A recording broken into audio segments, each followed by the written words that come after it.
गुरु तुम्हें अपने प्राणों से लगाकर अपना ही मान रहे हैं और आज से तुम कोई भी कार्य, कोई भी साधना तुम करोगे तो गुरु तुम्हारे पास बिल्कुल उपस्थित रहेंगे। इसलिए गुरु दीक्षा का महत्व है। साधनाओं में कभी थोड़ा बहुत प्लस माइनस का विलंब या जल्दी हो जाता है। कोई आदमी को थोड़ा विलंब से सफलता मिलती है, कुछ आदमी को जल्दी सफलता मिल जाती है। ये तो इस बात पर निर्भर है कि आपका कितना समर्पण है, तो आप कितने समर्पित हैं, आप में कितनी श्रद्धा है। और श्रद्धा नहीं है तो 2000 साल की साधना करने पर कुछ नहीं मिल सकता। श्रद्धावान लभते ज्ञानम, ज्ञान, साधना, दक्षता, पूर्णता, सफलता उसको मिल सकती है जिसमें श्रद्धा है। विश्वास एक अलग चीज है, श्रद्धा एक अलग चीज है।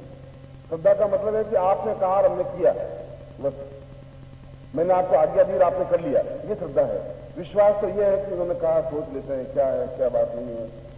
विश्वास तो है, वो विश्वास में सोचने का एक मिनट मिलता है, श्रद्धा में सोचने का मिनट नहीं मिलता। श्रद्धा तो जब शिष्य के प्रति श्रद्धा अगर मेरी है, मेरी भी श्रद्धा आपके प्रति हो सकती है, कोई जरूरी नहीं आपकी श्रद्धा मेरे प्रति हो। मेरी भी श्रद्धा आपके प्रति है कि आपने कहा और मैंने कर दिया आपका काम, आपका तकलीफ है मैंने उसको निपटा दिया, तो आपके प्रति मेरी श्रद्धा उतनी ही होगी। आपकी भी श्रद्धा गुरु के प्रति उतनी ही होनी चाहिए। यदि आपने मुझे गुरु माना हो, क्या देवता माना हो, जो देवता के प्रति हो तो पूरी श्रद्धा हो। विश्वास बिल्कुल नीचे लेवल रह जाता है। अब वो क्षण आपका नहीं रहा कि आप विश्वास करें। विश्वास से नीचे उठ करके आप उस जगह पहुंचे हुए हैं जहां श्रद्धा होती है। हम सौंप दिया है आपको तो सौंप दिया है, जो कुछ मिल जाएगा तो मिल जाएगा, नहीं मिल जाएगा तो वो तो भाग्य में लिखा हुआ है कि नहीं मिल रहा है, इसलिए तो तकलीफ आ ही रहे। जी हमारे जीवन में कुछ नहीं लिखा हुआ है इसलिए हम तकलीफ आ रहे हैं। धन या यश या प्रभुता या ऐश्वर्य साधना वो तो है ही, विधाता में लिख दी कोई लोहे की कलम से बात जो नहीं मिल रही है। आपके प्रति श्रद्धा है, श्रद्धा है मुझे मिल जाना चाहिए। केवल शब्दों के माध्यम से नहीं, विचारों के माध्यम से, चिंतन के माध्यम से, अपनत्व के माध्यम से, और प्रत्येक प्रयोग, प्रत्येक साधना हम करें। क्योंकि कौन सी गेहूं का बीज हम बोते हैं, किसान फेंकता है मिट्टी में, और कौन सा बीज बिल्कुल बर्बाद हो जाता है, कौन सा बीज 100 गेहूं को लेकर के बाली वापस खड़ी हो जाती है, ये तो उसके ऊपर निर्भर है।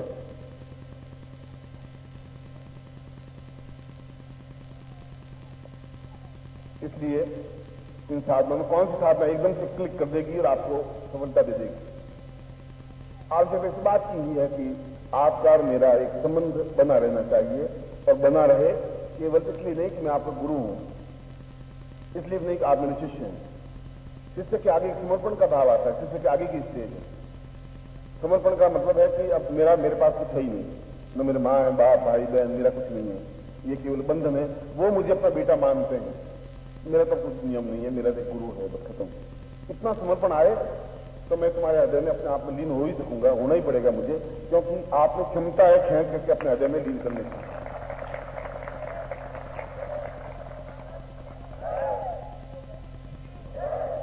कोई व्यक्ति बस में आना नहीं चाहता, कोई व्यक्ति आपके कंट्रोल में नहीं आना चाहता।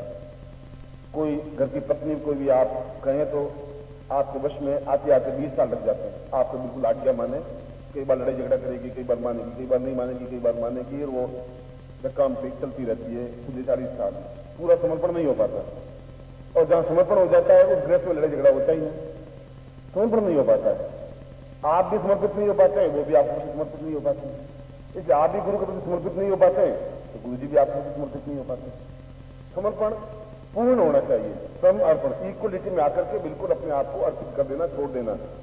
कोई कुछ है ही नहीं, जो कुछ होगा होगा। तो इस लेवल में यदि आपकी भावना बन जाती है तो कोई भी साधना अपने आप में न्यून नहीं रह सकती। और 100 साधनाओं में से कोई एक भी साधना अगर सिद्ध हो गई तो हो जाती है। क्यों कलयुग है, कलयुग में इतना शुद्ध खान पान नहीं मिलता, इतना विचार, इतना व्यवहार, इतनी भावना, इतनी शुद्धता, इतनी पवित्रता नहीं बन पाती, तो विलंब हो जाता है। यदि एक भी साधना सिद्ध हो गई तो आपकी कई पीढ़ियां सिद्ध हो जाएंगी, सफलता पा लेगी। एक भी व्यक्ति अगर आप में से कोई व्यक्ति ने क्लिक कर दिया, और कोई भी एक साधना, चाहे वो लक्ष्मी साधना हो, चाहे वो भैरव साधना हो, चाहे हनुमान साधना हो, चाहे गुरु साधना हो, कोई भी हो, यदि एक भी सिद्ध हो गई तभी पूरा जीवन आपका सफल हो जाएगा। जो मेहनत की वो पूरी कर जाएगी। इस नदी के बीच धार में रुकने से काम नहीं चलेगा, नदी के उस पार पहुंचना है। क्योंकि नदी को छोड़ दी, किनारा छोड़ दिया आपने, और छोड़कर बीच में उस पार गुरु जी खड़े हैं, इस पर आपका परिवार खड़ा था, आप नदी में छलांग लगा दिए और बिल्कुल बीच में आके खड़े हो गए। अब वापिस जाए तो परिवार वाले आपको संभालेंगे नहीं, वो कहेंगे लोग जा रहे थे क्या हुआ, गए, हुआ तो कुछ नहीं, आए वापिस नहीं आए। अब वो किनारा आपके पास नहीं बचा है, अब वही किनारा है, दूसरा किनारे जहां आप गुरु जी खड़े हैं, और वहां पहुंचना ही जरूरी है। और इस बीच में बहुत तूफान है, बहुत संघर्ष है, बहुत पानी का बहाव है, बहुत भंवरजाल है, या तो आप डूब जाएंगे, मगर गुरु की दृष्टि आप पर है बराबर, और डूबने आपको देंगे नहीं, ये बात जान लीजिए। पूज्य गुरुदेव की, पूज्य गुरुदेव की, पूजनीय माता जी की, पूजनीय छोटे गुरुदेव की। पार तो पहुंचना ही है, और पार पहुंचने के लिए हिम्मत चाहिए, साहस चाहिए, संघर्ष चाहिए, तैरने की क्षमता चाहिए, जीवन शक्ति होनी चाहिए। जाना है उस पार तो जाना ही है, क्योंकि वही मेरा लक्ष्य है, वही मेरा चिंतन है, वही मेरा जीवन है। बाकी सब कुछ नहीं रह जाएगा, जो कुछ चाहे मेरा है ये भगवान, ये सब कुछ नहीं रह जाएगा, मेरे साथ में नहीं जा सकता इनको, ये कपड़े भी मेरे साथ नहीं जा सकते। अगर मैं मोह रखूं तो व्यर्थ है, सांसारिकता है, मैं भी आपको घर भेजता हूँ वापस, मैं तुम्हारा घर है वहां जाओ, मगर वहां जाने के बाद भी आप अगर भूल जाते हैं इस किनारे को, तो फिर आपकी सब मेहनत बेकार हो जाएगी। वहां जाने के बाद भी आप याद रखो कि मुझे यहाँ भेजा है, वापिस उस भंवरजाल में, इस भंवरजाल से मुझे जूझना है, जूझ करके भी उस पार पहुंचना है। भंवरजाल का मतलब ये पानी का जाल, भंवरजाल नहीं, भंवरजाल आपका परिवार है, आपके आलोचक हैं, आपको गालियां देने वाले हैं, आपकी प्रॉब्लम्स हैं, आपकी समस्या है, आपकी न्यूनता है, वो भंवरजाल। इतने इतने भंवरजालों को पार करता हुआ यदि गुरु उस जगह पहुंचा है, उस पार पहुंचा है, तो वो भी आपकी तरह लड़का ही था, 20 साल का, 22 साल का, 24 साल का ही था, उसकी जवानी थी, उसकी भी पत्नी थी, उसका भी घर था, वो भी किनारा छोड़ करके बीच में कूदा था। अब वापिस किनारे पे आ जाता है तो भी मेरे को भूखे तो मरता नहीं, ट्यूशन करके रोटियां कमा के खाई जाता। अब निश्चय ये था कुछ पार पहुंचना है, इस बीच में बहुत उलझने थी। यदि वो उस पार पहुंच गया है तुम्हारा गुरु, तो तुम भी उस पार पहुंच सकते हो, क्योंकि उसको मालूम है तैरना कैसा होता है, घर कैसा होता है, ग्रस्त कैसा होता है, झंझावात कैसे होते हैं, और घर की तकलीफें कैसी होती हैं, तनाव कैसा होता है, परेशानियां कैसी होती हैं। उनके बीच में भी यदि आपकी किसी को समर्पित है तो आप भी उतना ही समर्पित होंगे, और उसके लिए रोने की जरूरत नहीं है, उदास होने की जरूरत नहीं है, उसके लिए हर क्षण मुस्कुराहट जरूरी है, आशय जरूरी है। और फिर होली का क्षण मैंने आपको बुलाया है, इस समय तो बिल्कुल आपको नृत्यमय बनना है, हर क्षण नाचते हुए, झूमते हुए, उल्लास में। आपको देखने के बाद लगे कि वास्तव में इंसान ने तभी बाकी बची हुई है। आपके लड़कों को पता ही नहीं चलेगा कि मुस्कुराए कैसे कहते हैं, पता ही नहीं पड़ता। हंसी क्या होती है, अट्टहास क्या होता है, जोर से एकदम से हंसे, ऐसा आपने अपनी पूरी जिंदगी में देखा ही नहीं होगा कि अट्टहास भी कुछ होता है, क्योंकि भूल गए हम।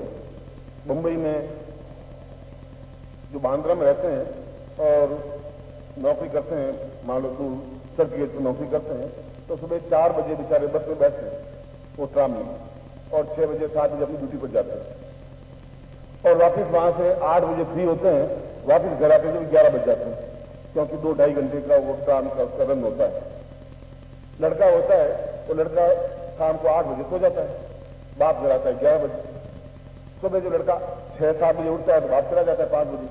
तो बाप को देखता ही नहीं, बाप कैसा होता है, संडे को देखता है तो कहते हैं संडे वाले पापा हैं, ये कौन है कि मेरे संडे वाले पापा हैं। बस ऐसी स्थिति तुम्हारी बन गई है कि तुम भी अब घर जाते हो, उस संडे वाले पापा बनने की जरूरत नहीं है, बिल्कुल उसमें जूझिए, जिए और मुस्कुराइए। वो मुस्कुरा नहीं सकता, ट्राम में दौड़ता है, उस आदमी की मुस्कुराहट जीवन में नहीं लिखी है, वो ट्राम लिखी है उसके बाकी में, केवल बाकी मुस्कुराहट भी लिखी है, हंसी भी लिखी है, साधना भी लिखी है, समर्पण भी लिखा है, न्योछावर कर देने की क्षमता भी लिखी है, और आप करते हैं, ऐसी बात नहीं है। मगर उससे और ऊपर उठ करके समर्पण होना चाहिए। गुरु दीक्षा का तात्पर्य यही है। हम दीक्षा इसलिए दे रहे हैं कि आपका काफी कुछ काम मैं कर दूं, जो आप में कम है, जो आप नहीं कर पा रहे हैं, कुछ रास्ता तो मैं आपको सहारा देकर के पार कर लूं। क्योंकि यदि आप किसी का तैर रहे हो और कोई सहारा दे और उसको सही ढंग से तैरना नहीं आए, तो पहले तो आप उसको डूबो देंगे, उसको पकड़ेंगे, वो डूब जाएगा बेचारा, फिर आप भी डूब जाएंगे। वो सामने वाले कंधे मजबूत है, तैरना उसको आता है तो आपको पार लगा देगा। कंधे जो कमजोर कंधे हैं उनका सहारा लेकर के मत चलिए, वो आपको पार नहीं लगा सकते। जिनके मजबूत कंधे, जिनको तैरना आता है, वो आपको जरूर पार लगा देंगे। मैं आपके साथ में हूं, हर क्षण, हर मिनट के साथ में। अब मैं आपको दीक्षा दे रहा हूं, गुरु दीक्षा, जो आगे बैठे हैं। उसके बाद विशेष दीक्षा है बाद आज का प्रवचन आज थोड़ा विलंब हो गया है, कल से थोड़ा, दिन तो 2 ही है और 2 दिन में 48 घंटे होते हैं, 48 घंटों में से 8 घंटे चले गए, पीछे रह गए 40 घंटे, और उसमें से 5 मिनट और बीत गए, मैंने बात की 5 मिनट और बीत गए, अभी मैं उठूंगा तो आधा घंटा और बीत जाएगा। हर क्षण हमारे लिए कीमती हो सकता है, रात को 2-3 बज जाएंगे, 6 बज जाएंगे, 6 बज जाएंगे, देखा जाएगा। आज आप नींद को आवाज नहीं दें तो नहीं दें, कोई जरूरी नहीं नींद के साथ सोएंगे, मेरे साथ भी आप सो सकते हैं, मेरे साथ भी बैठ सकते हैं, बात कर सकते हैं, नींद का फिक्र नहीं है। गणपति को स्मरण करें सबसे पहले, सभी विघ्नों का नाश करने वाले हैं और सभी समस्याओं को दूर करने वाले हैं। भगवान शिव के पुत्र हैं, जिनकी पत्नी 2 हैं, रिद्धि और सिद्धि, और 2 पुत्र हैं, सुख और लाभ। ऐसे भगवान गणपति जो गणों के अधिपति हैं, वे हमारे जीवन में कल्याण करें, हमारे जीवन में पूर्णता दें, इस शिविर में भी सफलता दें। इसी चिंतन को लेते हुए मैं आपसे भी आग्रह करता हूं कि आपकी आंखों के सामने गणपति की मूर्ति आनी चाहिए, बिंब आना चाहिए, और हम उनको स्मरण करते हुए प्रणाम करते हैं। ओम सुमुखस्यैकदन्तस्य कपिलो गजकर्णकः लंबोदरस्य वृतो विघ्नाशो विनायकः धूम्रकेतुर्गणाध्यक्षो भालचन्द्रो गजाननः द्वादशीतानि नामानि यत्रेष्णुवादपि विद्यारंभे वाहे च प्रवेशे निर्गमे तथा संग्रामे संकटे चैव विघ्नस्तस्य न जायते। शुक्लांबरधरं देवं श्रीवर्णं चतुर्भुजं प्रसन्नवदनं ध्यायेत् सर्वविघ्नोपशान्तये। लाभस्तेषां जयस्तेषां कृतस्तेषां पराजय येषां देवऋष्यामो अजस्तोऽपि जनार्दन अभिप्सितार्थसिद्ध्यर्थं पूजितो यन्त्राश्री सर्वविघ्न हरतस्मै गणाधिपतये नमः। श्रीमन्महागणाधिपतये नमः। लक्ष्मीनारायणाभ्यान्मा उमामहेश्वराभ्यान्मा प्रतिपुरन्दराभ्यान्मा मातृपितृचरणकमलेभ्यो नमः। इष्टदेवताभ्यो नमः। कुलदेवताभ्यो नमः। ग्रामदेवताभ्यो नमः। स्थानदेवताभ्यो नमः। वासुदेवताभ्यो नमः। वाणीगणकृताभ्यान्मा प्रतिपुरन्दराभ्यान्मा सर्वेभ्यो देवेभ्यो नमः। सर्वेभ्यो ब्राह्मणेभ्यो नमो नमः। तत्प्रादु संकल्पम कुर्यातः। दाहिने हाथ में जल लीजिए, मतलब ऐसा विचार करिए कि मेरे हाथ में जल है। कभी हिमालय पर आपको ले जाऊंगा और वहां संकल्प भरवाऊंगा तो वहां तो पानी है नहीं, बर्फ है, जमी हुई बर्फ है, वो पानी बनता नहीं, जब तक सूर्य की धूप आएगी नहीं, बर्फ बनेगी नहीं।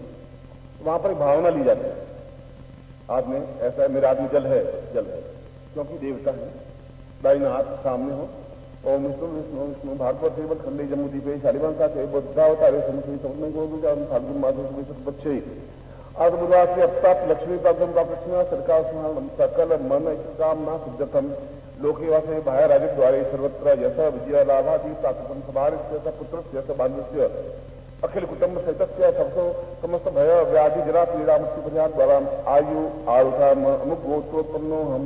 आपका जो भी गोत्र हो वह गोत्र स्मरण करें। गोत्र मतलब आप किस ऋषि की संतान है। आज से 500 पीढ़ी पहले आपके कौन से ऋषि थे? ऋषि तो 18 ही थे, 18 में से कोई एक ऋषि आपका गोत्र होगा। नहीं गोत्र हो तो श्रीमाली गोत्र। अमुक शर्मा, हम अपना नाम बोलिए। अब बोलिए, स्वाम शिष्यत्वम धारयामी मम प्राण चक्षु श्रोत्र घ्राण जिह्वा रोम प्रतिरोम स्वाम चरणे समर्पयामी। स्वाम आज्ञा परिपालय। स्वाम चित्ते मम चित्ते त्वम देह मम देह त्वम प्राण मम प्राण ताम पूर्णश्याम पूर्णत्वमता संपद्यम संपदे। जल छोड़ दीजिए। आपके सामने यज्ञोपवीत है, यज्ञोपवीत को हाथ में लीजिए, ऊंचा उठाइए। ओम त्रिशूले वैदज्ञोपवीतम परम पवित्रम प्रजापतिरिया सैजन प्रसाद आयुषम धूम प्रतिमिंद शुभ्रम यज्ञोपवीतम बल से जगताम चिनोपनयामी त्रिशूले वहितम पुरुषा शुक्रमचरता पश्येम सरदा संजीवेम सदा सतभूषणयाम सदा शतम पप्रभाम सदताम सूर्य साक्ष में तद पूर्ण तेजस्विता प्राप्त निमित्तम यज्ञोपवीतम धारयामी नमः। दुपट्टा हटा करके यज्ञोपवीत को पहन लीजिए, गले में डालिए, फिर दाहिना हाथ उसके अंदर डालिए, राइट हैंड। लेडीज हैं इसको डबल करके पहन लीजिए गले में, इसको डबल करके गले में पहन। बालक हैं वो भी डबल करके पहन। दुपट्टा उतार के पहनोगे तो आराम से पहन सकोगे। दुपट्टा उठ जाए तो पुराना है, कोई पहना हुआ हो तो उतार देना।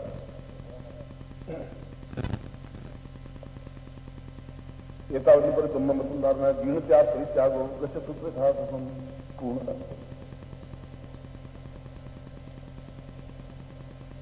अब आप नारियल को हाथ में लीजिए, दोनों हाथों में, और हाथ ऊंचा उठाइए आर्ट के बिल्कुल सामने, हृदय के सामने। ओम संपूज्य गंधमालादि ब्राह्मण निरुकारं कुर्यात् शत्रुवै सर्वनिकतजाम मंडला कमला मुकुला सुब्रह्मण्यं धारितं पाणिनां स्वर्णपूर्णकल्पं धात्वा दीर्घानंद नामात्मांगनं च पुष्पाणि पान्तु सोस्यमस्तां पान्तु आयुष्मस्तु ताम्बूलानि पान्तु ऐश्वर्यमस्तु दक्षिणां पान्तु आरोग्यमस्तु दीर्घ आयु श्रेय शांति पुष्टि तुष्टि शास्त्रो वित्तम बहुपुत्रम बहुधनम स्वा कुलदेवता प्रीतम स्वा ग्राम देवता प्रीतम स्वास्थ्य देवता प्रीतम अतास्त भविष्य अतास्त कर्तार शत्रु पराभवम या तो सामंत पुराणी सामंत पापानि सामंत सुभानिवर्तम शिवार संतो शिवा संकल्याणम कल्याणम कल्याणम पासुन प्राय कल्याणी जाया स्वर्णम प्रेत यत्रा रथस्य ब्रैत निदान विमोचनम यशस्वा यशरणाय यशप्रियो देवानंद दक्षिणाजय दातुर्भूयाम समय में काम साग्रश्यत्वादिर्महालक्ष्मादिता संपूर्णाम सुखभावांतां भक्तिमोन्ना भो ब्राह्मणा मम शिष्यत्व ग्रहे सुख सौभाग्य धन धान्य यश प्रतिष्ठा ऐश्वर्य तां पूर्णता तुभ्यम संपदते।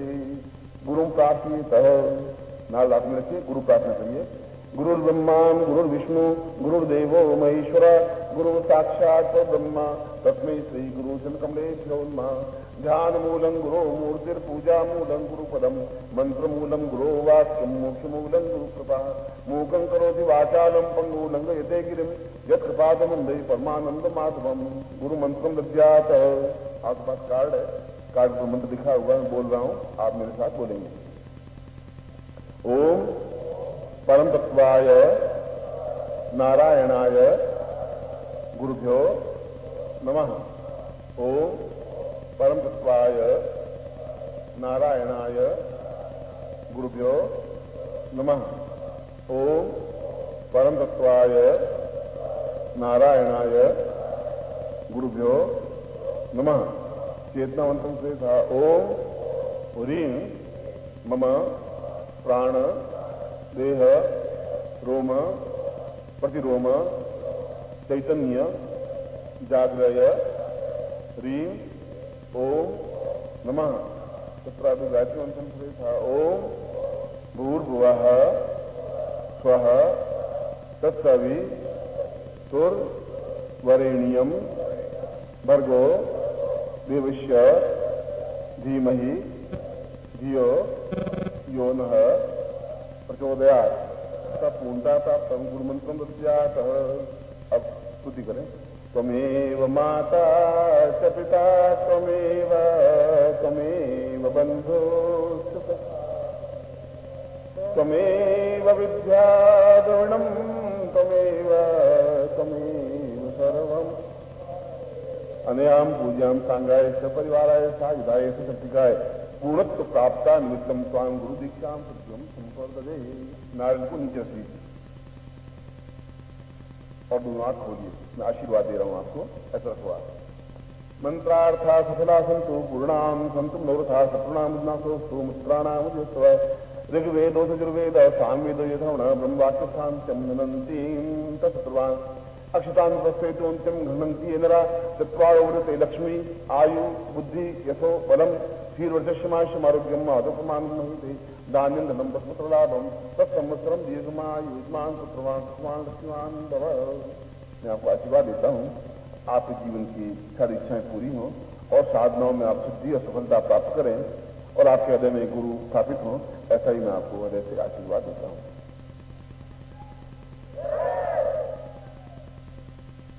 ये जो गुरु मंत्र है, इसकी आप 4 माला गुरु मंत्र जाप निश्चय करेंगे रोज 4 माला। इसलिए गुरु मंत्र जाप करना पड़ता है और करना चाहिए।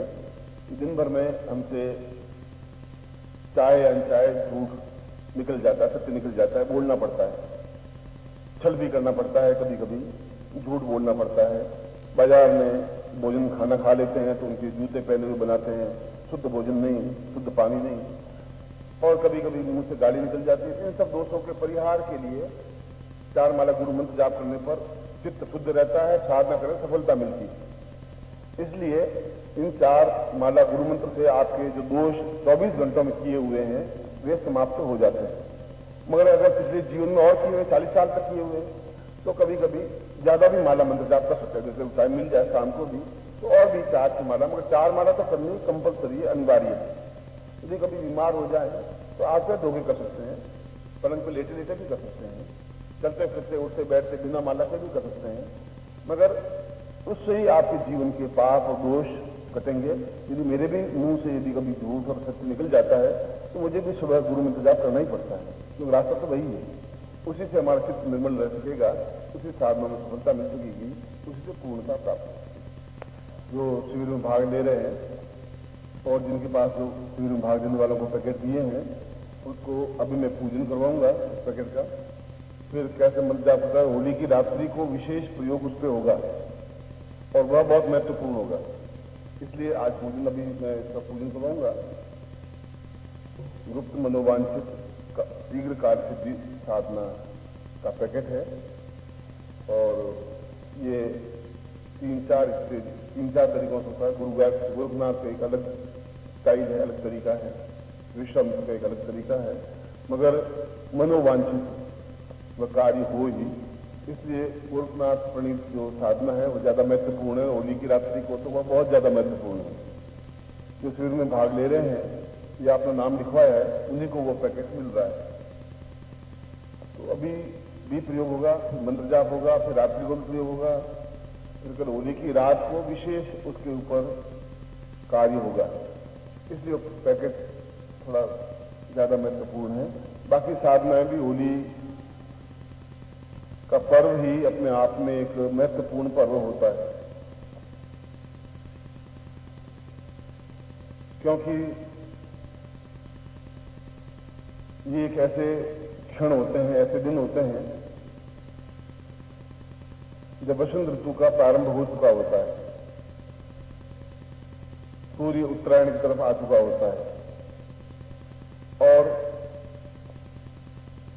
अन्य जितनी भी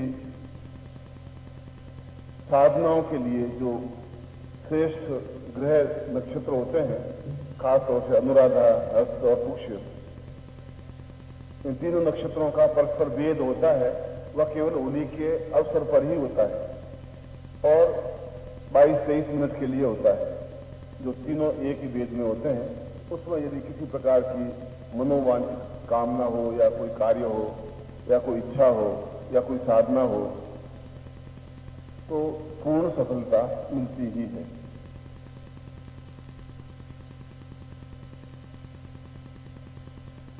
इसी होली के अवसर पर जब कुरुक्षेत्र का युद्ध प्रारंभ हुआ तो श्री कृष्ण के पास या पांडवों के पास तो कोई बहुत बड़ी सेना थी नहीं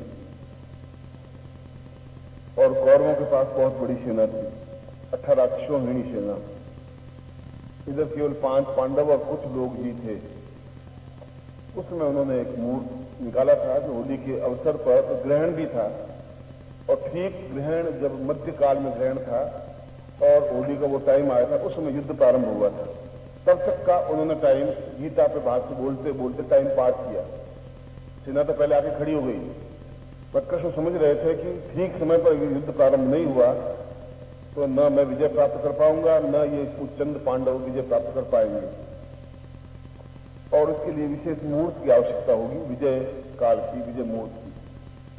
और ऐसा टाइम होली के अवसर पर और ग्रहण का भी समय, दोनों मिलकर के जो मैं आपको 22-23 मिनट बता रहा था, उन विशेष क्षणों में जब युद्ध प्रारंभ हुआ, इतिहास इस बात का साक्षी है कि उस अक्षौहिणी सेना को समाप्त करके और पांडव विजयी हुए, विजय प्राप्त की। इसलिए जब इन तीनों नक्षत्रों का भेद होता है होली के अवसर पर, तब किसी भी प्रकार का कार्य, चाहे युद्ध हो, चाहे शांति हो, चाहे लक्ष्मी हो, चाहे कोई भी प्रकार की साधना या विचार या चिंतन या धारणा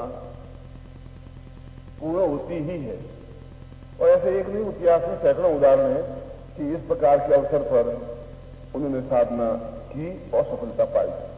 इसलिए बता रहा हूं कि ये जो पैकेट है यह अभी प्रयोग करूंगा, शाम को फिर इसको प्रयोग कराऊंगा, फिर ये प्रयोग कल सुबह भी करवाऊंगा और कल रात्रि को फिर इसका एक विशेष अनुष्ठान टाइप होगा और होली को जला करके लकड़ियों को और उसमें होलिका को स्थापन करके इसका पूर्ण कार्य होगा। इस बीच में 2-3 साधनाएं और होंगी जो साधनाएं हमारे जीवन की ज्यादा महत्वपूर्ण है और होली के अवसर पर इस प्रकार की साधनाओं का ज्यादा महत्व है। तो आप में से 2-4-6 ऐसे कुछ हैं जिन्होंने धोती पहनी नहीं है, तो आप धोती ले लें और पहन लें। यदि बहुत ही स्थिति आपकी खराब हो तो मुझसे फ्री धोती ले लें, ऐसी भी कोई बात नहीं, मगर धोती पहन के बैठे तो ज्यादा उचित रहेगा आपका। बालक भी हो यदि और वो साधना में बैठे हो या दीक्षा में बैठे हो तो इस धोती के 2 टुकड़े करके उनको पहना सकते हैं।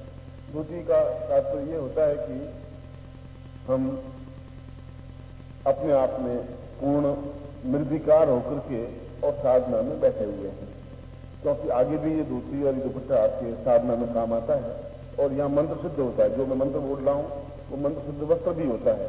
मैंने एक सन्यासी जीवन में देखा था, एक होली के अवसर पर साधना एक होती है, साबर साधना गुरु गोरखनाथ की है। ज्वर उतार दी थी, बुखार उतार दी थी। अब तो इतने बुखार होते नहीं, अब तो क्रॉसिंग वॉसिंग लेकर के बुखार उतार देते हैं।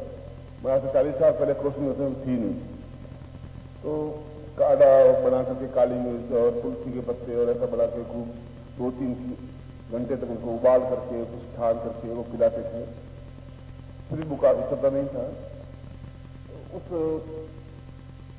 सन्यासी ने गोरखनाथ प्रणीत व ज्वर उतारने का मंत्र सिद्ध कर रखा था और मैं देखता था कि वो कुर्ता उतार के रखता बीमार और वो मंत्र पढ़ता और मंत्र पढ़ने के बाद वो कुर्ता खुद बहुत हिलने थरथराने लग जाता है, जैसे उसके ऊपर बुखार आ गया तो लड़का बिल्कुल ठीक हो जाता है।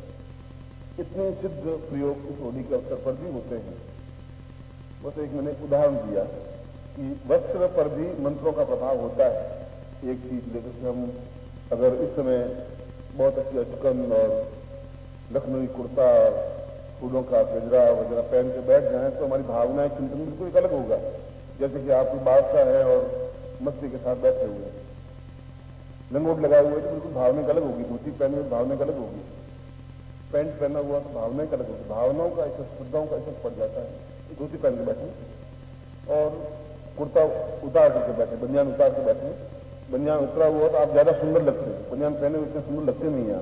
आपको गलत फहमी है कि आप धोती कुर्ते में अच्छे लगते हैं या बनियान पहने हुए अच्छे लगते हैं। बिल्कुल कुर्ता उतार करके मस्ती के साथ मैं जब आपकी जगह बैठा तो उतार के बैठता था, तो आप यहाँ बैठ जाएंगे तो पहन के बैठना, उनको लंबी थोड़ी बात नहीं, ऐसा करो बिल्कुल सुस्ता के साथ है। उसको आप ले लें, पैकेट को अपने सामने रख लीजिए।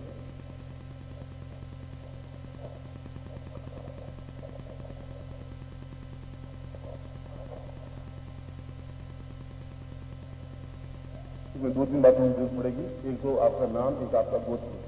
कभी गुरुदेव से मिले तो अपना मूल गोत्र मालूम कर लें। किसी को मालूम नहीं है तो मालूम कर लें कि मेरा मूल गोत्र क्या है। और यूँ तो आप जब अपने आप को समर्पित कर दिया है तो जो गुरु का गोत्र है वो आपका गोत्र हो जाता है। कभी अपना गोत्र याद, गोत्र का मतलब मैंने अभी बताया कि हमें ध्यान रहना चाहिए। इसलिए आपको ध्यान रहेगा तो आपको आने वाली पीढ़ियों को भी ध्यान रहेगा कि मेरा ये गोत्र है, मैं उस ऋषि की संतान हूँ, उस ऋषि का रक्त मेरे शरीर में प्रवहित हो रहा है। क्योंकि रक्त तो निकलता नहीं, मेरे पिता का रक्त भी मेरे शरीर में होगा, मेरे दादा का रक्त भी शरीर में होगा, मेरे परदादा का रक्त भी शरीर में होगा। शरीर में वो रक्त तो बराबर कंटिन्यूटी पिछले 500 सालों में आ ही रहा है। इसलिए कोई व्यक्ति बिल्कुल साधु होता है फिर भी चोरी की आदत होती है, हो सकता है उसके पिता उसके दादा उस आदत में लगे हुए हैं। कई बार हम भगवान को नहीं मानते, तो पूजा पाठ करते फिर भी हमारे मुंह से गालियां निकलती हैं। तो जरूर कोई पिछली 2-3 पीढ़ियों का कोई संस्कार आया होगा। किसी को क्रोध ज्यादा आता है, किसी को मोह ज्यादा होता है, किसी को लोभ ज्यादा होता है। इतना बार आपको जितने के बाद भी आप निर्मल नहीं हो पाते तो आपके अंदर का रक्त है तो पूर्वजों का रक्त है वो रहेगा ही।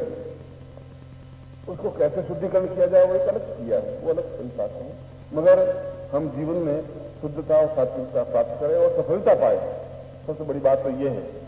चाहे माध्यम कोई भी हो, शुद्धता के साथ में जो माध्यम हो। इसलिए ये मनोवांछित कार्य सिद्धि प्रयोग है। इसे बताऊंगा कि आप किस प्रकार से मनोवांछित होली की रात्रि को जो प्रयोग करवाऊंगा इसी यंत्र पर। मूल तो ये माला है और माला का विशेष महत्व, इसको मन जब मैंने बात की, इसको पहनना है और पहने रखना है, फिर रात्रि को सोते समय इस माला को उतार देना, सुबह वापस स्नान करने के बाद वापस पहन लेना। पहले मैं स्त्रियों को खुला देता हूँ, फिर दूसरी बात आती है। दिव्योत्तमां भूर्वसतां पदैव ज्ञानं च नैव भवतां भवनेत्ररूपी दिव्यो सदा प्रणतमेव सदा प्रणम्यं गोरक्षपूर्णसहितां सहितं सदैव। मेरे जीवन में भगवान शिव के अंशीभूत अवतार गोरखनाथ, जिन्होंने संन्यास की उच्च परंपरा कायम की और ज्ञान और चेतना को शिष्टता तक पहुंचाया, वे मुझे इस साधना में पूर्ण सफलता प्रदान करें, क्योंकि वे स्वयं भगवान शिव हैं, शिव के अंशीभूत स्वरूप हैं, साक्षात शिवमय हैं। इसलिए उनको मैं और अपने पूर्वज ऋषि को भी सामने रखकर कि वे अपने आप पे गर्व कर सकें कि उनकी पीढ़ी आज इस साधना में बैठी है, इसलिए उनके जीवन में पूर्णता प्राप्त हो। ऐसा ही मैं आपको हृदय से आशीर्वाद देता हूँ, आपके जीवन में ये साधना पूर्णता से और सफलता की ओर अग्रसर हो, ऐसा ही आपको हृदय से आशीर्वाद देता हूँ। संकल्प कर लीजिए, हाथ में जल लीजिए। ओम बार ठंडे जमुदी के शर्मा। आपके पास पंचपत्र आचनी होनी चाहिए, काउंटर पर है, और ये अगले 200 साल तक काम आएगी। घिसी तो है नहीं, खराबी होती नहीं। आपके पास जल हो, एक पंचपात्र हो, एक आचनी हो, एक पात्र हो, 3 तो होनी चाहिए, और काउंटर पर होने चाहिए। ये हो तो आप इसको लीजिए, क्योंकि हर बार पूजा में ये पवित्र स्थान काम आएगा। बात वर्ष से बरकत जमुदी के शालिवान साके बहुत ज्यादा समझने को होता है। फाल्गुन मास में किसी होगी बुधवार से प्राप्त दक्षिण पश्चिमा से प्राप्त सकलम श्याम नास्तिजतन लोके वासी भाड़ा के द्वारा सर्वत्र यथा विजय लाभादी प्राप्त भारत पुत्र से सवानुष्य अखिल कुटुंब सहित सबसो समस्त भय जागरा पीड़ावर्ती प्रहार द्वारा आयु आरोग्य यथा अनुकामना सिद्धाय मनोवांछित कामना सिद्धाय गुरुनाथ प्रणीतम था हम संपर्क दे छोड़ दीजिए, एक बार फिर आदमी जल दीजिए। हम अमुक गोत्रोत्पन्न, हम अपना गोत्र सुन करिए। अमुक शर्मा, हम अपना नाम बोलिए। राम पूजा मम समस्त सुखा सौभाग्य धन धान्य यथा प्रतिष्ठा ऐश्वर्य प्राप्ता निमित्तम मनोवांछित साधनाम सिद्धि प्राप्ता निमित्तम गुरु हृदयार बिंदम स्थापितम साहित्य संपर्क छोड़ दीजिए। सूर्य को प्रणाम करिए दोनों हाथ उठा के। ओम त्रिशुदेव हितम पुरुषा चुकमुचरता पिशेम श्रद्धा संजीवेम सदा सतभूषणयाम सदा सत्यम पब्रवाम सदम आत्मैनगथात्मानो निवेशनम ब्रह्मचंच हिरण्येन सीतार्थेना देवो याति होनानि चिन्ह। 10 दिशाओं को प्रणाम कीजिए पूर्व। एवं निंदा पूर्वाद उत्मानम सकृते कल्याणताम समस्त देवताभ्यो इंद्र यम स निर्त्यम वर्णाम सा पुरुषा सुमम पूर्णत्व प्राप्तानि तुम सा सत्यम संपदे। आप नीचे कर लीजिए। अब आप यंत्र लीजिए और यंत्र के ऊपर माला रखिए। यंत्र बाएं हाथ में लेना, लेफ्ट हैंड में, आपका वो हाथ लेफ्ट है, बाएं हाथ, उसके ऊपर माला रख दीजिए और फिर दोनों हाथों से बंद, एक हाथ से बंद कर दीजिए उसको। संपुटी से कृत्वा अंगूठे से अंगूठा मिला हुआ हो, तर्जनी से तर्जनी, मध्यमा से मध्यमा, अनामिका से अनामिका, कनिष्ठिका से कनिष्ठिका, इस प्रकार से होना चाहिए। और हाथ थोड़ा इस घुटने पर नहीं हो, इसे ऊंचा उठा हुआ। मैं इसको आपके नाम से, आपकी गोत्र से आपके लिए मंत्र सिद्ध कर रहा हूँ, प्राण संजीवनी क्रिया कर रहा हूँ, जिससे कि आपके लिए उपयोगी हो सके यंत्र आने वाली पीढ़ियों के लिए भी। ओम दीर्घो तस्मान सकताम दीर्घो तस्मान पूर्वा निर्भो सा प्रभाम पूर्वश्याम दीर्घो कल्याणताम पूर्वा तस्मान पूर्वा सिंतिम कल्याणताम दीर्घो दीर्घो दीर्घो पश्याम आत्मानी श्रुति पूर्वा धूति कित्वाम वाय वसुदेवो वसविता प्राण क्रमणा पिया इंद्राय भागम प्रजापति आत्मा मवधिष्ठमा गसुष ध्रुवाग्नि गोपतुषिया तब वीर यजमान से पशुन पाही पूर्ण ताम अथोस्मान शक्ति कल्याण। अमुक गोत्रोत्पन्नो, हम अपना गोत्र बोलिए या जाति बोलिए, कुछ भी। अमुक शर्मा, हम अपना नाम बोलिए। ताम पूर्णता प्राण, ये प्राण, ये देया, ये जीव सांकन चंदन दम्पम बिंदुरावि मर्दय मर्दय मलय मलय जागृत जागृत छोटे छोटा दीप्तम दीप्तम ताम तीन पूर्ण पालतू पूर्णा खांखी खूंखी सता शांशी सत्य कृष्ण में ऐंका से रूपा रींकारी पिपालिके क्लींकारी काम रूपिण्य बीज रूपिण मुस्तेशम घाती सिंह बजानित्यम दान धीम दोन धुजटे पत्नी वाम दीपो वागधीश्वरी कांग कुंकुम कालिके देवी श्रांसी सोमे सुगम गुरु हुम हुम हुंकारूपिणी जंजन जंजम दुरानी ब्राह्म भ्रीम गौ भैरव रेवान्विति नमो नापुरुषा तस्मान जीव ये जीव देह देह प्राण प्राण चैतन्य चैतन्य आत्म आत्म आत्मचिंता मम मनोवांचित कामना सिद्धताय सब संपुटेन कृत्वा सम्मता पुरुषार्थस्मानं सव्याग्रमतस्मानं समस्त दुख दुख दारिद्र्य कष्ट पीड़ा निवारणार्थम सुख सौभाग्य धन यश प्रतिष्ठा ऐश्वर्य प्राप्त निमित्तम स गुरु आज्ञा परिपालन स सूर्य साक्षिणे जल साक्षिणे अग्नि साक्षिणे संप्रतम संप्रतदे। इसको खोल करके आंखों से लगा दीजिए और यंत्र को नीचे रख दीजिए और माला को अपने गले में पहन लीजिए।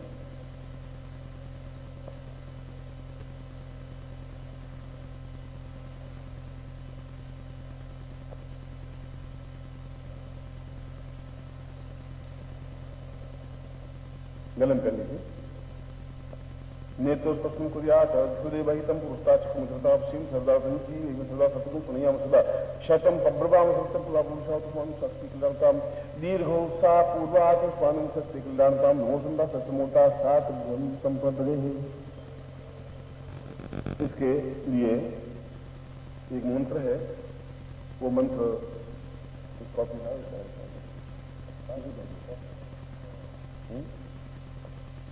रखा करें इसमें जाना है।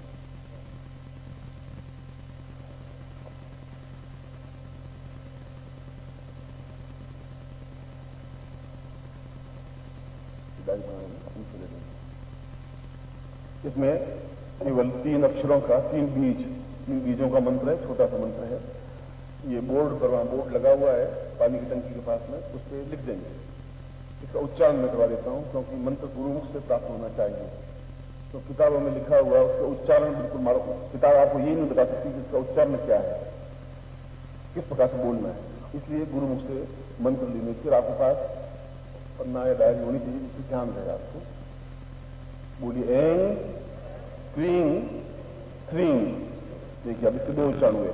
मैंने बोला एंग क्रींग श्रींग, आप ऐसा बोल सकते हैं एम क्रीं थ्रीं, वो गलत है। म की ध्वनि नहीं होगी, ग की ध्वनि होगी। वापिस अभी मंत्र दे रहा हूं आपको। एंग क्रीं थ्रीं, एंग क्रीं थ्रीं, एंग क्रीं थ्रीं। ये मंत्र को आप कल सुबह, आज रात को जब मैं आऊं उससे पहले एक माला मंत्र जाप आपका हो जाना चाहिए। और या 4 माला मंत्र, इस माला से जो आपको माला दी है, इस माला से 20 मिनट से ज्यादा लगेंगे नहीं। तो जब आप अभी दोपहर को मैं फ्री करूंगा, फिर आप जब बैठे तो 4 माला मंत्र जाप इस मंत्र की कर दें।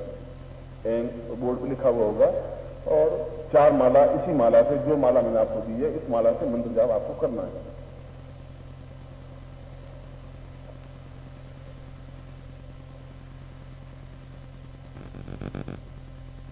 शाम को फिर इस विशेष प्रयोग को, जो अभी मैं पैकेट खुलवाया है, इस विशेष प्रयोग को अपने हृदय में स्थापन करने के लिए, पूरे शरीर में स्थापन करने की क्रिया गोरखनाथ ने बताई है कि पूरे शरीर में स्थापित हो जाए, जिससे कि हमारी वचन सिद्धि मिल जाए।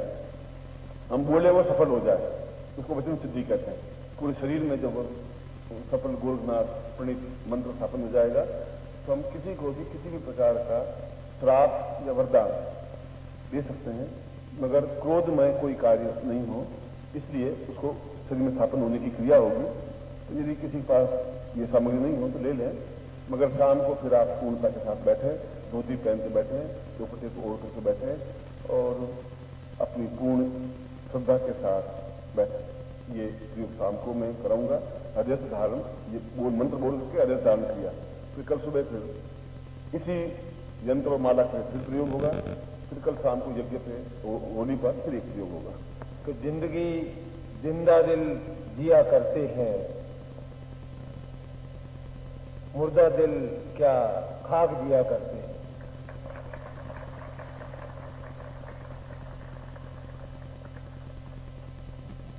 और जब मैं जिंदा दिली नहीं देखता हूं, जोश नहीं देखता हूं, उत्साह नहीं देखता हूं,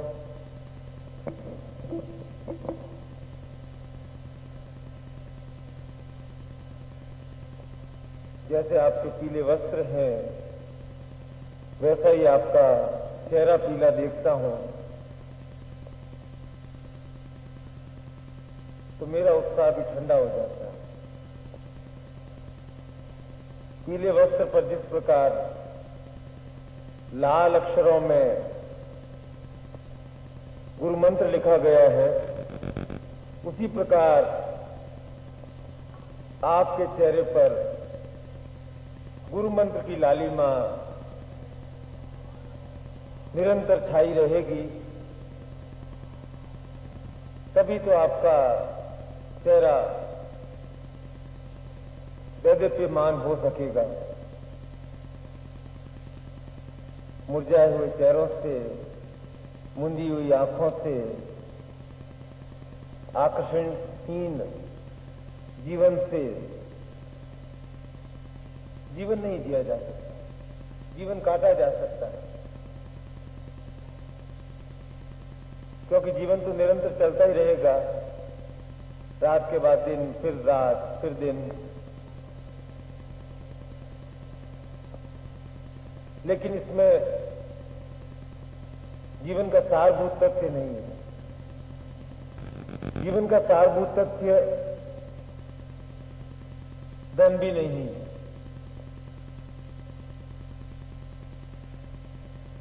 जीवन का सारभूत तथ्य बलवान शरीर भी नहीं है। जीवन का सारभूत तथ्य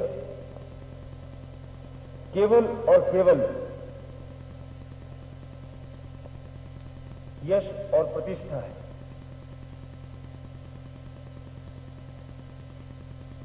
और यश और प्रतिष्ठा केवल यदि आपके शरीर में, जीवन में एक आकर्षण है, एक ओज है, तो वह लक्ष्य आप प्राप्त कर सकते हैं। वैसे तो प्रभु ने आपको हजारों चक्षु दिए हैं। अपने शरीर में जितने भी पसीने के रंध्र हैं, ये भी चक्षु हैं।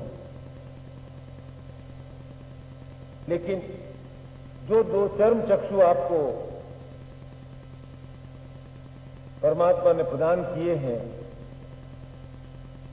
उन दो चर्म चक्षुओं के माध्यम से, केवल उन दो चक्षुओं के माध्यम से व्यक्तित्व में वह आकर्षण, वह तेजस्विता, वह वशीकरण की क्रिया की जा सकती है कि हजारों लोग आपके अनुयायी बन सकते हैं, हजारों लोग आपको सुनने को आतुर हो सकते हैं।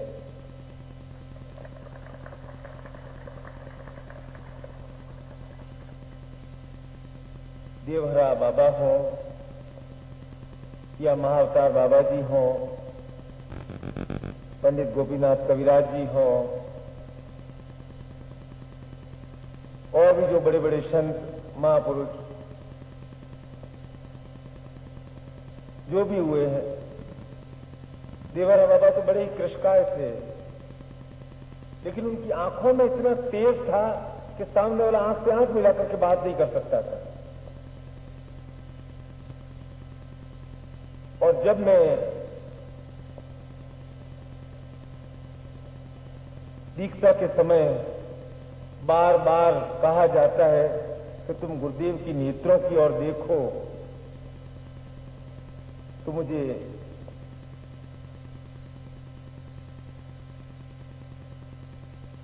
यही आता है कि तुम केवल दृष्टिपात करते और ये दिव्य पात करते हो।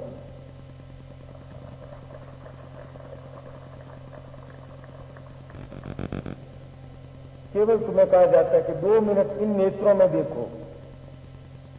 इन नेत्रों की जो अग्नि स्फुलिंग है, उसे अपने जीवन में ग्रहण कर लो,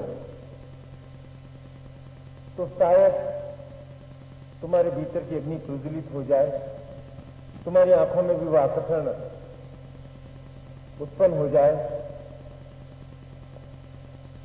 तुम्हारे अंदर भी वशीकरण की वह क्रिया आ जाए।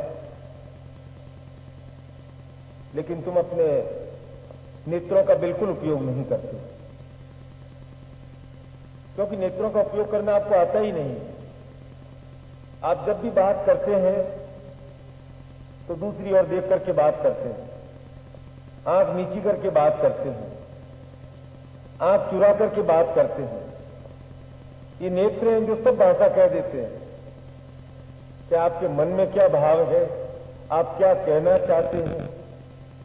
और यदि यही भाषा, नेत्रों की भाषा ही यदि आप पूर्ण रूप से नहीं समझ सके तो जीवन की भाषा भी नहीं समझ सकेंगे। तिब्बत में जो लामाओं के बड़े बड़े मॉन्स्ट्रीज होती हैं, वहां पहरेदार के रूप में कोई आदमियों को नियुक्त नहीं किया जाता है, कुत्तों को भी नियुक्त नहीं किया जाता है। वहां बड़ी बड़ी पहाड़ी बिल्लियां होती है, वे वहां अतुलित संपदा वगैरह जो भी है, क्योंकि वे तो लामा लोग तो साधना में लीन रहते हैं, हिमालय में आते जाते विचरण करते रहते हैं। वे बिल्लियां 10-10 घंटे बिना पलक झपकाए पहरा देती रहती। और यदि उन 10 घंटों के दौरान कोई आया या गया और लामा लोग जब वापस अपने मठ में आता है तो उसको सामान पहले देखने की जरूरत नहीं है कि ताला बराबर लगा हुआ है या नहीं लगा हुआ है, वो बिल्ली के नेत्रों में देख लेता है। और देखते उसके सामने बिल्ली के नेत्र में चलचित्र के समान स्पष्ट हो जाता है कि मेरे अनुपस्थिति में कौन आया था और कौन गया, क्या घटनाक्रम यहां घटित हुआ था। इतनी बड़ी नेत्रों की व्याख्या है।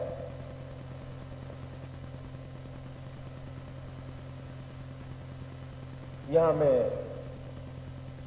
बात नेत्रों के आकर्षण की और वशीकरण की कर रहा था।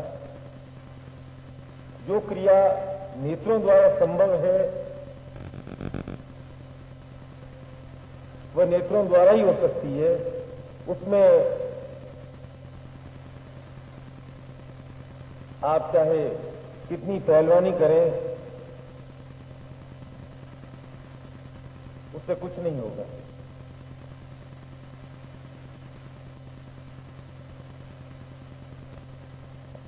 एक श्रीमान जी थे, उन्हें अपने पड़ोस की लड़की से प्रेम हो गया, तो उन्हें और कोई भाषा तो आती नहीं थी। वो सुबह सुबह अपनी छत पे जाते और छत पे उन्होंने वेट लिफ्टिंग का सामान रखा हुआ था। रोज 100 बार 200 बार वेट लिफ्टिंग की क्रिया करते। महीने बीत गया, 2 महीना बीत गया, लड़की देखे ही नहीं। मंत्र अंतर इंद्रिय विज्ञान कार्यालय को पत्र भेजा, क्या किया जाए। बोला पत्रिका पढ़कर जो आपकी इच्छा हो वो कर लो। पत्रिका में उसने कहा कि बिल्ली की नाल का एक प्रयोग लिखा हुआ है, बिल्ली की नाल को मंत्र सिद्ध करके यदि जमीन में गाड़ दिया जाए और उसके ऊपर प्रेमी का पैर रख करके कोई स्त्री चले चले तो मोहित होकर के पीछे पीछे आ जाती है। लिखा हुआ था पुराने ग्रंथों में, इसलिए उसने कहा उसने गाड़ दी। दीवार के पीछे छिप करके से देखता रहा, क्या प्रेमिका ठीक 10:30 बजे निकलती है, पैर उसका वहां पड़ेगा ही पड़ेगा। वो निकली बेचारी, उसके भी तो कॉलेज का टाइम था। था करती निकली और सैंडल उसके ऊपर रखा और आगे चलती बनी। उसने सोचा अब तो ये रुक जाएगी, सीधी दौड़ी दौड़ी मेरे पास आएगी।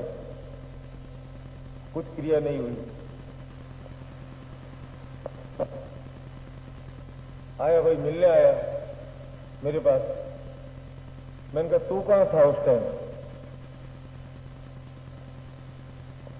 बोला मैं तो कोने में दीवार के पीछे छिप करके खेत था, उसमें से देख रहा था। मैंने कहा मूर्ख, भगवान ने तुझे 2 नेत्र दिए हैं,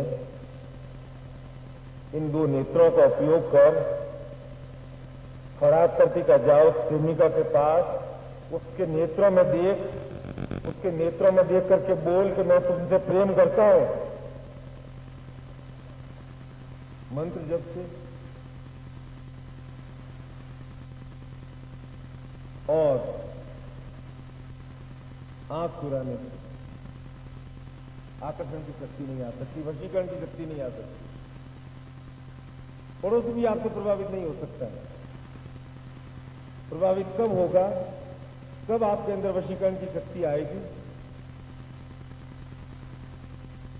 जब आपके भीतर शक्ति का अजस्र भंडार है। उस शक्ति का प्रवाह नेत्रों के माध्यम से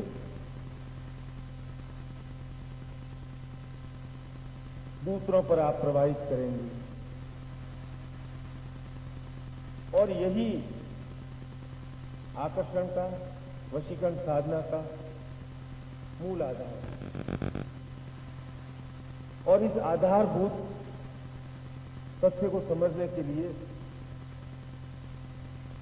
निश्चय ही कुछ क्रिया करनी पड़ती है। निश्चय ही उन नेत्रों में कुछ अग्नि भरनी पड़ती है। और यदि आप में आकर्षण और वशीकरण की शक्ति आ गई तो सम्मोहन तो बहुत छोटी बात हो जाती है।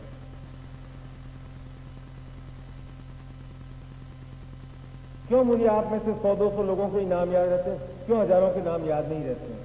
क्योंकि जब मेरे से बात करते हैं तो वे खुल करके बात करते हैं, अपनी आकर्षण युक्त क्षमता के साथ बात करते हैं।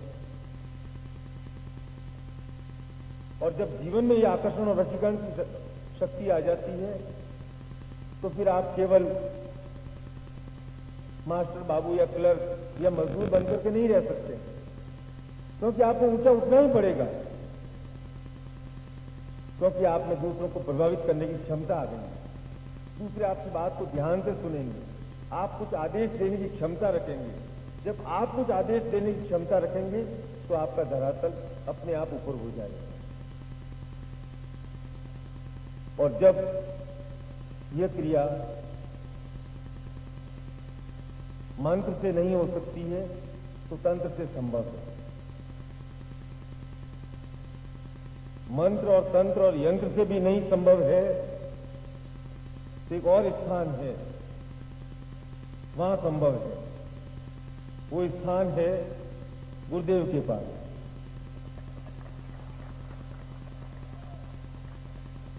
वहां कुछ असंभव है ही नहीं।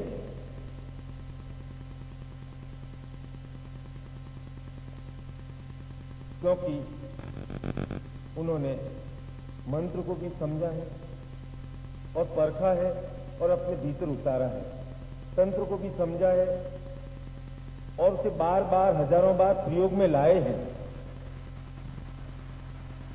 और यंत्र के महत्व और उपयोग को भी समझा है कि किस समय कौन सा यंत्र उपयोगी रहेगा, किस व्यक्ति के लिए कौन सी दीक्षा उपयोगी रहेगी, कौन व्यक्ति किस दीक्षा को कितनी तीव्रता से ग्रहण कर सकता है। ये तो अपने नेत्र खुले रखते हैं।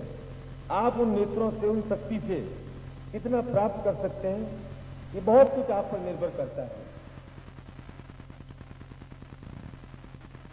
निबंधन की पूर्ति मैं इतना विश्वास अवश्य दिलाता हूं कि वह 1 किलो शक्ति में आपके नेत्रों में भरकर इस बार आपको घर में भेजूंगा, यह मैं वादा दिलाता हूं। जय गुरु। कर्तव्यं वतां भक्ति सदैव तुर्यं साध्यं शताब्द परिपूर्णमदेव तुल्यं जीवन्त लक्ष्मी धनधान्य यशः समृद्धिं प्रेमत्व प्रेम परितां परिसन्ति सूर्य। यह श्लोक मैं शंकर भाष्य का बोल रहा हूं। शंकराचार्य जैसा व्यक्ति यदि ये लिखता है, एक सन्यासी, पूर्ण सन्यासी, आदमी सन्यासी लोग उनकी मर्यादा के अनुसार चल करके अपने आप को आंकते हैं कि मैं कितना सन्यासी हूं, कि उन्होंने अपनी जिंदगी में सन्यास की उच्चतम स्थिति बनाई। ये बताया कि सन्यास क्या होता है, किस प्रकार का होता है। उस व्यक्ति ने भी ये लिखा कि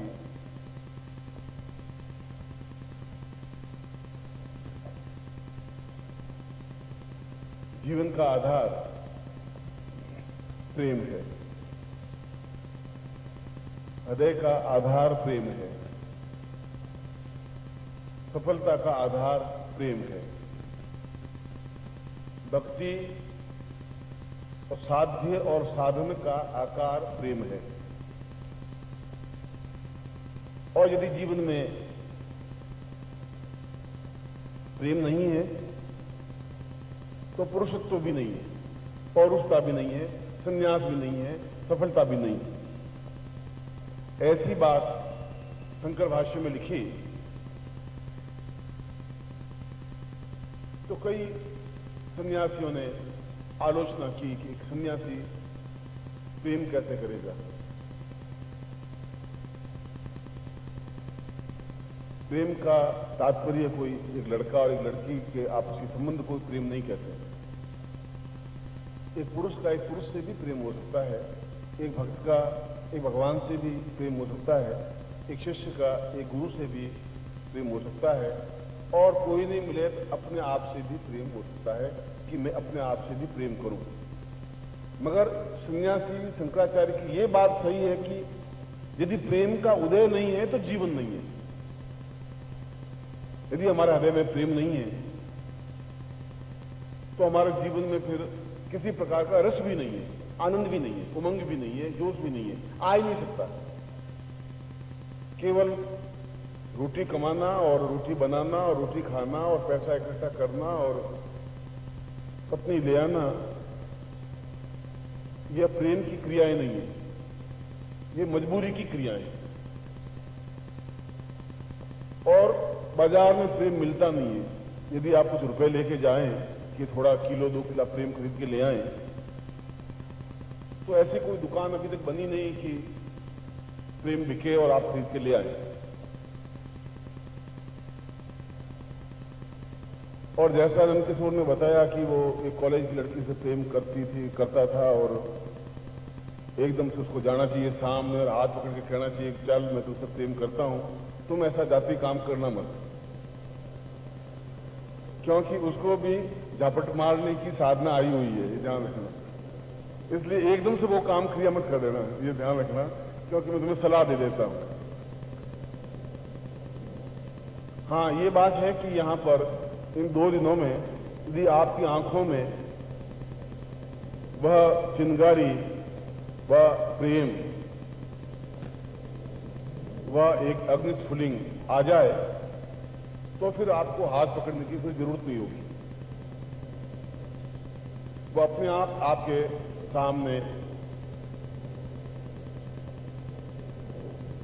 बातचीत करने के लिए उद्यत होगी या होगा ही। जब विवेकानंद अमेरिका गए तो अमेरिका में उनको पूछा कि आपके यहां अजीब अजीब तरह के देवता हैं, एक कृष्ण और 1000 लड़कियां उसको लव करती हैं, हाउ इज इट पॉसिबल? ऐसा पॉसिबल कैसे हो सकता है? एक आदमी 1000 लड़कियों से प्रेम कैसे कर सकता है? हमें सुना कि कृष्ण जाते थे, लड़कियां उनके पीछे भी चलती रहती थी, गोपिकाएं। आप हिंदुओं में ये क्या ऐसा कैसा सिस्टम है? क्या ऐसा पॉसिबल? विवेकानंद ने कहा कि आपकी बात सही है। सामने लेडीज भी बैठी थी, 100, 200, 300 लेडीज बैठी, जेंट्स भी बैठे हुए थे। वो अपना भाषण हिंदुत्व पे बोलने के लिए गए थे। तो उन्होंने कृष्ण के बारे में बोलते गए और बात करते गए, और मैदान बहुत था, या पीछे टेंट नहीं था, पीछे खुला मैदान था। बोलते गए, पीछे सड़कते गए। वे लोग भी इतने रसदार उन्होंने बातें कही कि वे लोग भी आगे खड़े, क्योंकि वो बैठ तो सकते नहीं, अंग्रेज लोग घुटने उनके मुड़ते नहीं, कुर्सियां थी नहीं, पाल थी वो मार सकते नहीं, और पैंट में बैठना बड़ा डिफिकल्ट होती, तो इसलिए बताते बैठ सकते हैं आप, पैंट में बिल्कुल सीधा रहना पड़ता है। टाइट पैंट तो ऐसी होती है कि बस बैठे तो फट जाए तो और उल्टा लगे। बोलते गए, पीछे सरकते गए, वो लोग भी सुनने के लिए पीछे सरकते गए कम से कम आधे घंटे में जब एकदम से विक्रम ने कहा किया आप कहां खड़े थे, उन्होंने देखा कि जहां से प्रश्न शुरू हुआ तो आधे किलोमीटर हम इधर आ गए। तो उसने कहा मेरे जैसा आदमी आपको आधा किलोमीटर खींच सकता है तो कसम तो वो पूरी जिंदगी खींच सकता है किसी को, इसमें बड़ी बात क्या है।